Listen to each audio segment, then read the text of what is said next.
Robert Johnson, see you at the Crossroads. The legend of Robert Johnson begins in the heart of the Mississippi Delta, a place where thick summer air hangs heavy with the weight of both history and folklore. In the early 1930s, long before his name would become synonymous with the blues, Johnson was just another aspiring musician trying to make a name for himself. But something was about to change his life and perhaps future of music forever. Johnson's story is inseparable from the myths that surround it, but let's begin with what we know for certain. He was born in Hazelhurst, Mississippi in 1911 and grew up among the fields and sharecroppers where music was not just a pastime, it was a way of communicating deep pain, joy and resistance. In these times, the blues was the voice of the downtrodden, and the Delta blues in particular was its most potent expression. Johnson, however, did not stand out in his early years. Those who heard him play in his youth would tell you he wasn't much of a guitar player at all. Passionate, yes, but nothing extraordinary. He would linger around juke joints and gatherings, often asking more seasoned musicians like Son House and Willie Brown for advice. But his playing was rough, his voice unrefined. No one could have guessed that this young man would one day be called one of the greatest bluesmen of all time. The Crossroads deal. It was during this period when Johnson was still learning that the famous Crossroads myth took root. According to legend, Johnson disappeared for several months, during which time he was said to have made a fateful journey to a lonely crossroad at midnight. In the dead of night, a tall, mysterious figure appeared. Some say it was the devil himself, and Johnson handed over his guitar. The man tuned it, played a few chords, and handed it back. In exchange for his soul, Robert Johnson gained mastery over the blues. When Johnson returned from his absence, something had changed. Those same musicians who had dismissed him were now stunned by his transformation. His guitar playing had become impossibly skillful, and his voice was no longer the shaky, unremarkable sound it had been before. It was fast, precise, and played with a kind of otherworldly energy that no one could explain. People began to wonder, could the story of the Crossroads be true? Had Robert Johnson sold his soul to the devil to become a master of the blues? It wasn't just his playing that convinced people. His songs themselves seemed to reflect the eerie, supernatural nature of his sudden talent. His lyrics spoke of loneliness, heartache, and fear. In the Crossroad Blues he sings, "I went to the crossroad, fell down on my knees, asked the Lord above, have mercy, now save poor Bob, if you please." Though the Crossroads legend was widely whispered, Johnson himself never directly confirmed it. Yet the aura of the mystery only grew stronger as he began to tour the juke joints and plantations of the Delta. The genius of Robert Johnson. Setting aside the myth, Robert Johnson's genius is undeniable. His guitar technique was revolutionary for the time, with a complex blend of rhythm and lead that made it sound like two people were playing at once.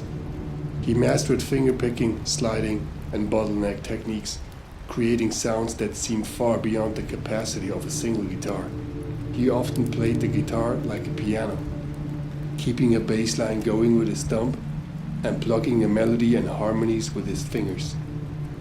But it wasn't just his technical ability that made him special. It was the emotional depth of his music. Johnson's songs captured the raw, unfiltered emotion of life in the Delta. Grief, isolation, love, fear, and yes, a constant grappling with the darkness that seemed to haunt his steps.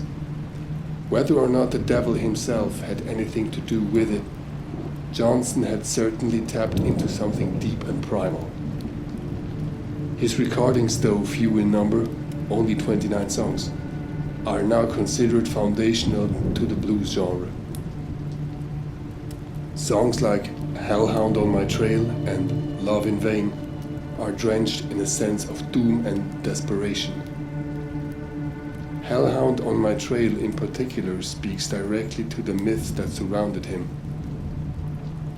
I got to keep moving, I got to keep moving.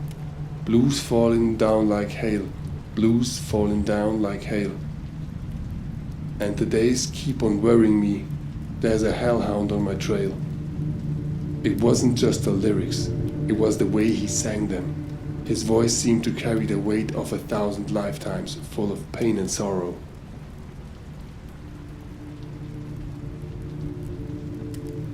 The mysterious death. Then, just as quickly as he had risen, Robert Johnson was gone. In 1938, at the age of 27, he died under mysterious circumstances. While the official cause is often listed as poisoning, rumored to be by a jealous husband, no autopsy was ever performed, and the true cause remains a mystery to this day. His death, like his life, was surrounded by speculations and rumors, with some saying that the devil had come to collect his due.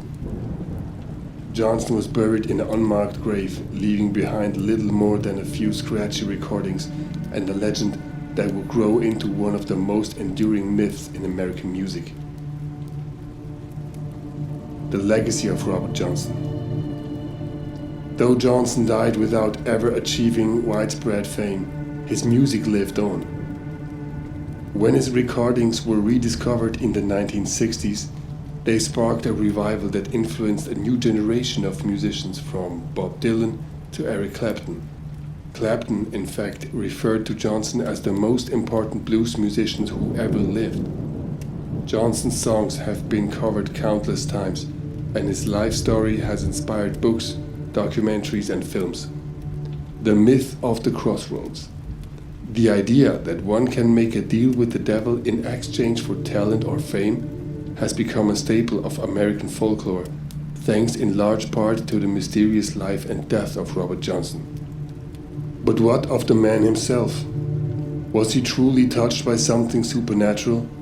Or was he simply a musician of extraordinary talent who worked tirelessly to perfect his craft? Did the Crossroads deal ever happen? Or was it merely a story invented to explain his sudden rise and mastery? The truth, as with so much in Johnson's life, may never be known. But what remains is his music, raw, powerful, and timeless. It's the music of a man who knew pain and darkness intimately, who wrestled with his demons and poured his soul into every note he played. As listeners, we are left to wonder, did Robert Johnson really make a deal with the devil? Or did he simply understand the blues better than anyone else ever could? The answer, like the crossroads at midnight, lies somewhere between myth and reality.